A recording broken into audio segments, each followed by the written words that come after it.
Hello, hello, hello. It's Emma Holmes at Coaching Rockstars, and I am just popping in really quickly after I've been out with my little girl, and she is 7 at the moment, and we've started to do a little bit of running. We don't go very far, we don't go very fast. We're just getting out together, spending a bit of time together, getting outside into nature and having a bit of fun. We usually take the dog with us, and we just go out for a little while. And she said something quite prominent today. We got to back to home, and she said to me, "Mummy, I haven't whinged once today." And she got into the habit of. She really enjoys going out, She got into the habit of moaning and complaining halfway around the run. Oh, I'm this and I'm that and I'm the other. And we talked about it, and we talked about the fact that actually she was fine and she was enjoying herself and it was fun, and that she'd got into the habit of getting to certain points and starting to have a little bit of a whinge and a moan. And I think that lots of us do this. We have kind of that precondition decision that something's going to be difficult. I'm sure that you've had it before, where you've had a job on your to-do list and you've made a bit of a beast out of it. You've made it into something much bigger than it ever is. So I kind of have always done this about my accounts. And on the first working day of every month, I make sure that my accounts are up to date for my accountant.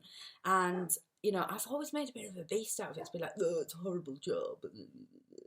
But actually, once you get doing it and once it's not that bad, but it's a job that kind of leaves you with a bit of a whinge and a moan and a bit of meh.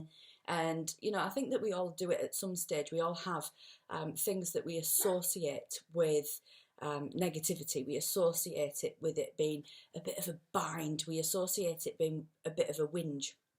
So with my accounts, one, I recognise now that every time I get into that mindset that it's going to be that actually I know that it isn't. The reality and the evidence is that it's never that bad.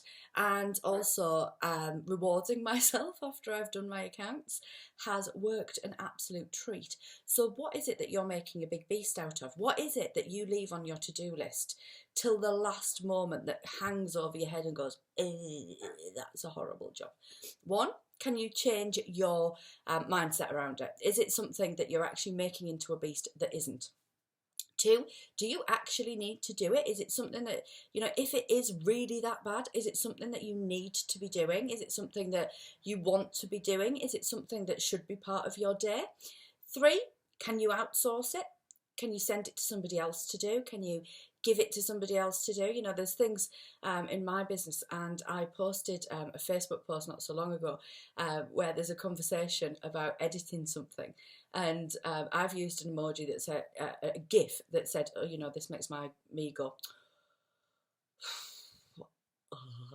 but it makes you go, because what you hate, somebody else absolutely loves. Some of the work that you have on that to-do list that you absolutely love and takes you forever and takes up loads of bandwidth in your head and leaves you with that negative thing sat on your to-do list is somebody else's pleasure and joy. So if you can outsource it, then perhaps that is also an option.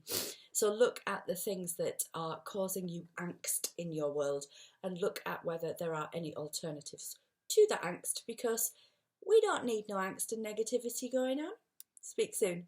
Bye.